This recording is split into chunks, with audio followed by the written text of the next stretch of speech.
कृष्ण अपने रास के लिए जाने जाते थे, जीवन का रस। शिव ने, जो हिमालय क्षेत्र में रहते थे, जब ये सुना तो शिव ने नाविक की पत्नी के कपड़े उधार लिए और रास देखने गए। ये स्त्री गुण की सबसे बड़ी तारीफ है।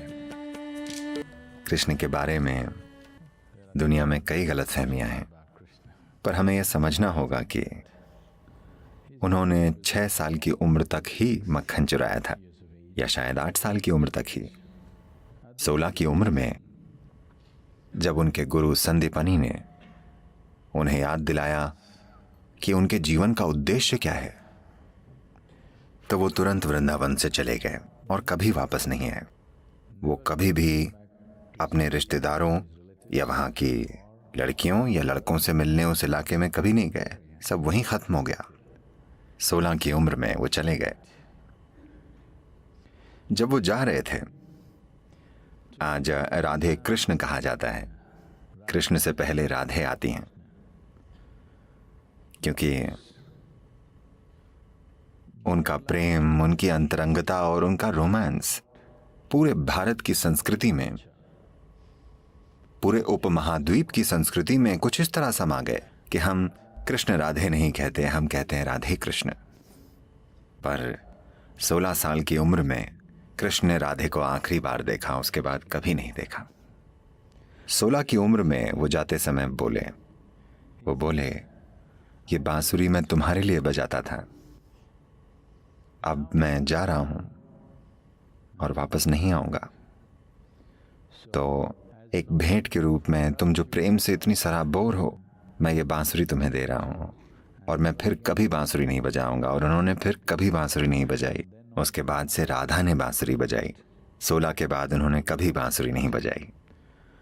16 से 21 तक वे ब्रह्मचारी बनकर रहे। उन्होंने संन्यास लिया, ब्रह्मचारी बने और जबरदस्त साधना की। इसके बाद उनका पूरा जीवन राजनीतिक प्रक्रिया और आध्यात्मिक प्रक्रिया का मिलन करवाने के लिए समर्पित था। ये बातें कभी बताई नहीं जाती कि भारत के उत्तरी मैदानों में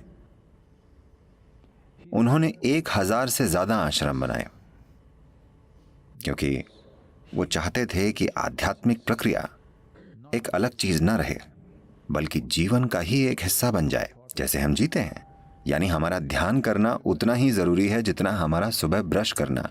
वो चाहते थे कि आध्यात्मिक प्रक्रिया एक दिखावटी चीज ना हो, बल्कि जीवन का एक अहम हिस्सा बन जाए। खास तौर से देश के उन सारे राजाओं के लिए जो तब अखंड भारत का एक हिस्सा होते थे। तो उन्होंने पूरी तरह से समर्पित और प्रतिबद्ध जीवन जिया। पर आमतौर पर लोग सोचते हैं कि उन्होंने बस मक्खन खाया, बांसुरी बजाई और लड़कियों के साथ नाचे। नहीं, उनका जीवन ऐसा नहीं था। पर यह भी एक जरूरी पहलू था।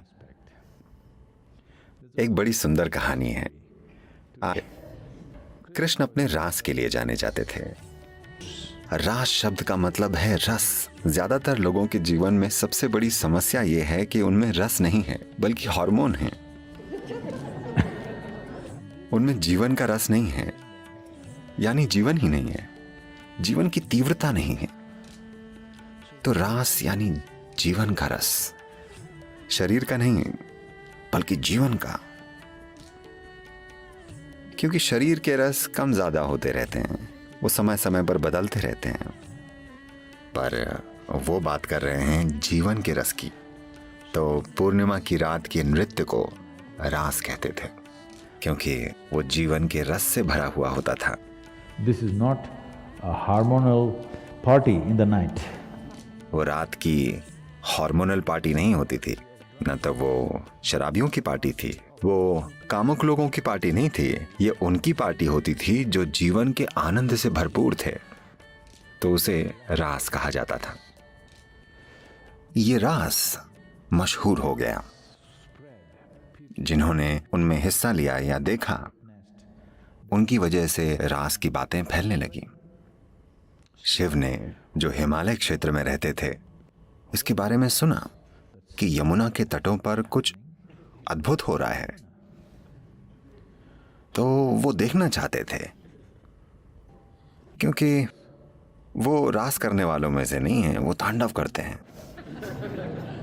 आंखें बंद हों तो उन्हें आसपास का कुछ पता ही नहीं होता। वो नाचते हैं तो उनके आसपास कोई नहीं होता, ना आदमी ना औरत। वो वहां हो ही नहीं सकते, वो ऐसा नाचते हैं। तो जब उन्होंने इस नए नृत्य के बारे में सुना जहां रस बह रहा है, तो वो देखना चाहते थे। वो यमुना के तट पर पहुंचे और वो नदी पार करना चाहते थे। एक नाविक ने, जो वहीं मौजूद था, उसने देखा, क्योंकि शिव एक पुरुष हैं। शायद नहीं, शिव ही धरती के सबसे फिट देव हैं। हाँ? योग विद्या में, योग संस्कृति में कहते हैं कि वो 9 फीट लंबे थे। इसकी वजह यह है कि जब वे नीचे दक्षिण की ओर आए, दक्षिण भारत में, तो कहते हैं कि वो एक औसत औरत से 2 गुने लंबे थे। तो आमतौर पर उस समय दक्षिण भारत में औरतों का कद 4.5 से 5 फुट के बीच था। तो यह माना जाता है कि वो 8.5 से 9 फुट के बीच थे। तो वे एक पुरुष हैं, पूरे पुरुष, परम पुरुष। तो नाविक उन्हें देखकर बोला, आप बहुत ज्यादा ही पुरुष हैं, आप रास में ऐसे नहीं जा सकते। वहां बस एक ही पुरुष है, सिर्फ एक, वहां कृष्ण ही पुरुष हैं। इस तरह का आदमी वहां नहीं जा सकता। शिव बोले, तो अब मैं क्या करूं? वो बोला, कम से कम औरतों के कपड़े पहनकर जाइए। वो बोले, क्या मैं औरतों के कपड़े पहनकर जाऊं? वो बोला, वरना आप रास में नहीं जा सकते। तब वो बोले, अब मुझे औरतों के कपड़े कहां मिलेंगे? तब वो नाविक बोला, मैं अपनी पत्नी से कहता हूं, वो आपको अपने कपड़े दे देगी, आप उन्हें पहने और जाएं। रास में सही तरीके से हिस्सा लीजिए, एक स्त्री गुण की तरह, न कि पुरुष गुण की तरह। तो शिव ने नाविक की पत्नी के कपड़े उधार लेने का फैसला किया, जो उसने पहने हुए थे। मेरा मतलब, वो एक गरीब परिवार था। शिव ने देखा कि ये दूसरे जोड़ी कपड़े भी नहीं है। उसने वो कपड़े पहनने के लिए कहा था जो उस स्त्री ने पहने हुए थे। कहीं कहीं बड़ी सुंदर पेंटिंग्स हैं, शायद ये मधुबनी पेंटिंग्स हैं, जिनमें इनमें एक स्त्री का हाथ दरवाजे से बाहर है और शिव ऐसे कपड़े ले रहे हैं और रास में जाते हैं। ये कहानी कृष्ण के गुणगान करते हुए हमें ये बताती है कि अगर आपको रास को जानना है तो आपको स्त्री गुण को जानना होगा, नहीं तो आप रास नहीं जान पाएंगे। ये प्रकृति, ये स्त्री गुण की सबसे बड़ी तारीफ है, समझे आप? ये स्त्री गुण की सबसे शानदार तारीफ है, स्त्री नहीं, स्त्री गुण। क्योंकि इस संस्कृति में हमने हमेशा समझा है कि जीवन सिर्फ तभी सुंदर होगा जब पुरुष और स्त्री गुण की भूमिका बराबर हो। Today we are building a world where feminine is being massacred. आज हम ऐसी दुनिया बना रहे हैं जिसमें स्त्री गुण खत्म किया जा रहा है। आज सफल होने के लिए औरत को आदमी जैसा बनना पड़ता है, वरना कोई चांस नहीं है कि वो आज की दुनिया में सफल हो पाएगी। स्त्री गुण का खून किया जा रहा है। आप देखिए, ये हो रहा है। आप दुनिया में कहीं भी जाएं, अब सामान्य बातचीत में भी लोग बिल्कुल पहले जैसी बातें नहीं करते। अब वो मौसम की भी बातें नहीं करते जैसे पहले करते थे। आज दुनिया का हर बेवकूफ एक ही बात कर रहा है, इकोनॉमी। हाँ, कहीं भी जाएं, इकोनॉमी का क्या हाल है, शेयर मार्केट कैसा चल रहा है। कोई मॉनसून के बारे में भी नहीं पूछ रहा है। सभी सिर्फ अर्थव्यवस्था और शेयर मार्केट की बातें कर रहे हैं। इसका मतलब पुरुष प्रकृति हावी हो गई है। जीवन यापन सबसे बड़ी चीज बन गई है। एक सरल सी चीज, इकोनॉमी का मतलब क्या है? Simple survival. बस जीवन यापन, है ना? जीवन यापन के पेचीदा तरीके, हाँ है ना? जीवन यापन का प्रोसेस, भोजन कैसे मिलेगा, ये कैसे करें, वो कैसे करें, कैसे कुछ बना लें, ये जीवन यापन हुआ। घर बनाना, खाना, कपड़े पहनना, थोड़ी खरीदारी करना,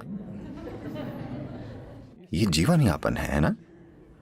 अब हम बस जीवन यापन की ही बात कर रहे हैं, क्योंकि स्त्री गुण काफी हद तक दूर कर दिया गया है। कम से कम घरों में इसे रखें, बाहर समाज में तो ये काफी हद तक खत्म है। पुरुष गुण ही सब कुछ है। तो आज कृष्ण जन्माष्टमी है, यहाँ उनका संदेश ही ये है। वो ये कह रहे हैं कि अगर समाज में स्त्री गुण ना हो तो असल में जीवन भी नहीं होगा। हम आदमी या औरतों की बातें नहीं कर रहे हैं, हम नर मादा की बात नहीं कर रहे हैं, हम दो मूल गुणों की बात कर रहे हैं, पुरुष गुण और स्त्री गुण। तो कृष्ण का जीवन स्त्री प्रकृति का उत्सव है, क्योंकि पुरुष प्रकृति तो हर हाल में जाहिर होगी, यही उसका स्वभाव है। पर स्त्री प्रकृति को पोषित करना होगा, वरना वो खत्म हो जाएगी। चट्टानें वैसे भी होंगी पर फूल नहीं होंगे, हमें उन्हें पोषित करना होगा, है ना? हाँ, धरती पर चट्टानें वैसे भी होंगी, मौसम कैसा भी हो, तापमान कुछ भी हो, चट्टानें हमेशा होंगी। फूलों को देखभाल चाहिए, देखभाल नहीं होगी तो कोई फूल नहीं बचेगा। चट्टानों से आप कुछ बना सकते हैं, फूलों से आप क्या बनाएंगे? कुछ नहीं। बात बस इतनी सी है कि जीवन में काम आना ही सब कुछ नहीं होता।